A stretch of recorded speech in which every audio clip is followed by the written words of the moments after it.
A gentleman whose name we call him Rick, for the sake of the out of respect to him. He had passed away. The family asked me to come and talk about him, and it was sort of a eulogy, and I was so honored that they had me go last because, you know, Muslims and Jews have a lot in common, and that is always being miserable. Always crying. But Jews celebrate more, and 85-90% of my clients are the rich Persian Jews in Beverly Hills, as if there's any other kind of Jews. They're all rich. So we met at the funeral home, and then afterwards says, do you have a business card? And I said, yes, I do, and here I am. Thank you, Rabbi Sandler.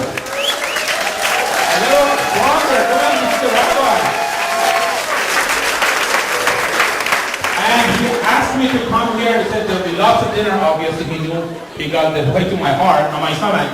And he said that food is kosher. Am I right, Rabbi? Yep. You know the difference between kosher and not kosher? $50. Sorry, 75. I quoted the 1980 prices. 75. I have MSP. You know, not MSRP, manufacturer suggested retail price. No. I have MSP, which is multiple split personality. I have multiple split personality. No, I don't. Yes, I do. No, I don't. Yes, I am an actor with an Ensemble Academy Award for a movie that you'll definitely love, and most of you probably have seen it. It's called West Bank Story. So ever since then, when our movie won the Academy Award, you know, it can't go to your head, because, you know, actors are, you know, narcissists, and, you know, someday they can be president if they want to. But, oh, by the way, I'm competing against Donald tonight. But I bet you you're going to have a lot more fun here. How many Trump supporters here? Oh, crap. I need to get rid of all my jokes.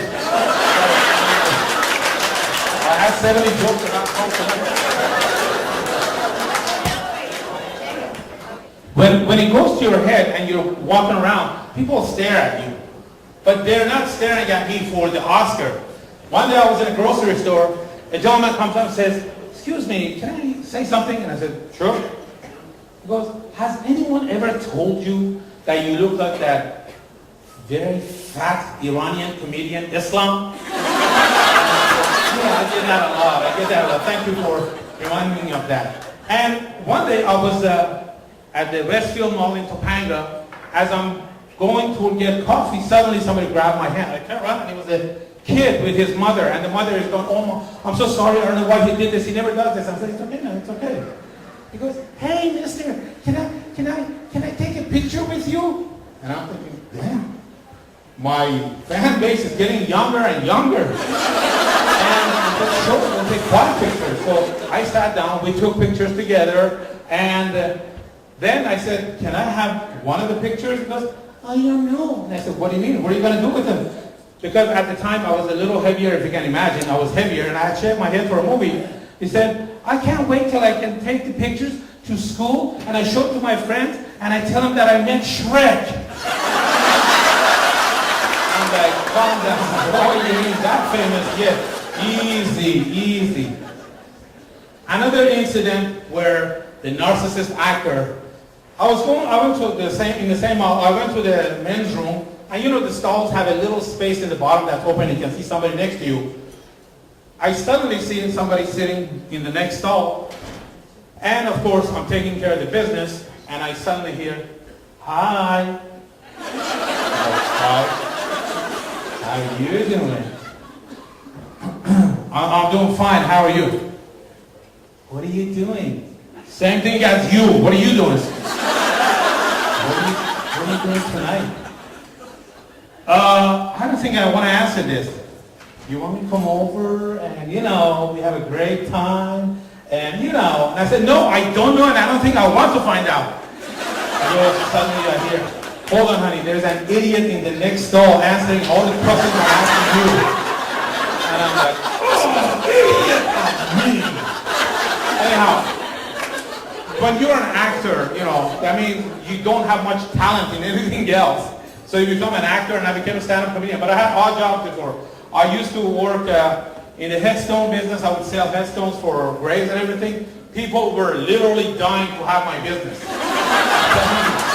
And I also used to do parties, but I was as a clown. But I was not much of a balloon artist, because the only animals I could make with the balloons was a snake and a worm. Anyhow, so with a name like Eslam, you can imagine what it's like to travel abroad. I go to LAX, Heathrow Airport, Japan, anywhere. The very first thing when they open my passport, they go like, your name is Eslam? No, it's Eslam, sir. Islam, sir, it's Eslam. I've had it for many years. And you're from Iran? No, it's Iran. Iran. You make it sound like it's track and field. It's Iran. That's where Saddam Hussein was, right? I'm not, no, that's Iraq. There's a big, big difference between them. You're like, what's the big difference? So Iran is the one with the nuclear power. You attack the wrong country. So they take you in for questioning. And then they take you to a room and they start asking you, so, would you mind removing your clothes? I'm like, I don't know what you heard about me. I'm not gay. My boyfriend is, but I'm not. And I'm like, seriously, take your clothes off. I said, shouldn't you buy me a glass of wine first? And we don't want to do that. Because they make you do the Iranian Macarena. Have you seen the Iranian Macarena?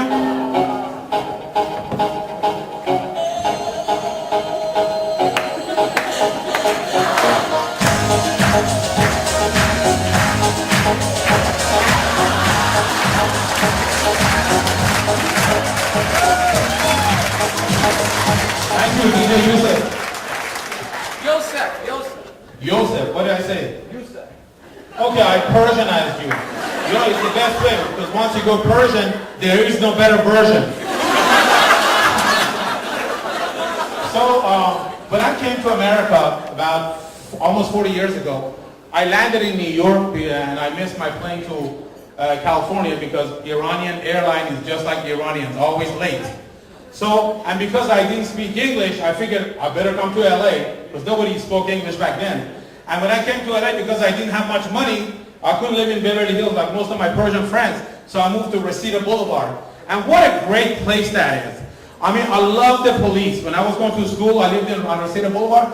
Every night the police would send a helicopter. We never had to turn the lights on. I would take my book and I would be like, I was studying it, going with the helicopter light everywhere. Beautiful place. And the park, thank you very much. Thank you. My classmate from the college years. And he became a doctor and I'm a clown. There was a, you know, and my English was very bad. Basically back then, I doesn't spoke English. That's how I spoke. I didn't speak English. So there were cockroaches in our apartment, and I didn't know how to say cockroaches or roaches. And I called the landlord. I said, Mr. Jackson. He goes, who is it? And I said, it's me, Eslam. Well, what do you want, Arab? And I said, I'm not Arab, I'm Iranian. He goes, same crap, different smell. I was like, no. We have problem in our apartment. He goes, what's the problem? I said, we have, and in Farsi we call it susk. Cockroaches is susk. Like we have many susk in our apartment. He goes, what the hell is a susk? I said, okay, we have many animals in our apartment. You can't have animals in no pet building. If you want to have pets, you have to pay $25 extra. I said, see, I doesn't speak English, Mr. Jackson. You come tonight, I'll show you. And you know, when cockroaches come out in the dark, and when you turn the lights on, they start running around. So, 8 o'clock, everything is dark, even inside the apartment. The doorbell rings, and I said, who is it? He goes, it's me, stupid Jackson. And I said, oh, hi, Mr. Stupid Jackson. Hold on 1 second. I opened the door. I'm wearing just jogging shorts because I was young and I was feeling macho. And then he looks at me and goes, what the hell are you into? And I said, I'll show you. I'll show you. I'll come with me animal. Imagine this tall, big black guy, almost as big as Shaquille O'Neal. And I'm just wearing shorts.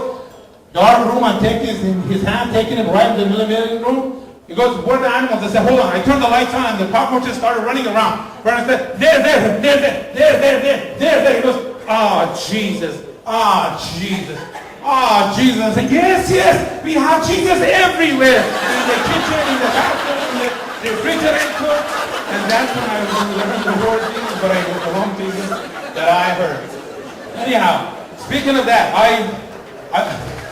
thank you very much, thank you. I want to take the opportunity to thank the Rabbi again. It's not very easy to make Persians laugh. One who laughs lasts longer. That's why Rabbi at age 172, look how good he looks. All right, so I'm gonna give you a couple of jokes, and then I will surprise the Rabbi. He didn't even know this was happening. No, I'm not blowing myself up, Rabbi, don't worry. Well, I wanted to, but the detonator abroad is made in China, and I tested it, it didn't work. So, I always say that, telling jokes without offending people would be the best thing. I'm going to give you the joke that Jay Leno gave me. This lady dies, and she is in a coffin, and they're taking her from the hearse to the church. As they're going around the corner, they hit the corner of the building. Suddenly, they hear something from inside the coffin. Where am I? Why is everything so dark? So she lived, and like, oh my God, miracle, miracle. So she lived 20 years. When she died again, as they're going around the corner, the husband says, hey guys, watch the corner, right? Thank you very much. A round of applause for Jay Leno who put me on the map. Thank you very much. And I've always said that we need to appreciate the Jews. If they were not here, we would not have brightness at nighttime. Everyone says, they didn't invent the light bulb. And I said, no, I know they didn't. Thomas Edison did.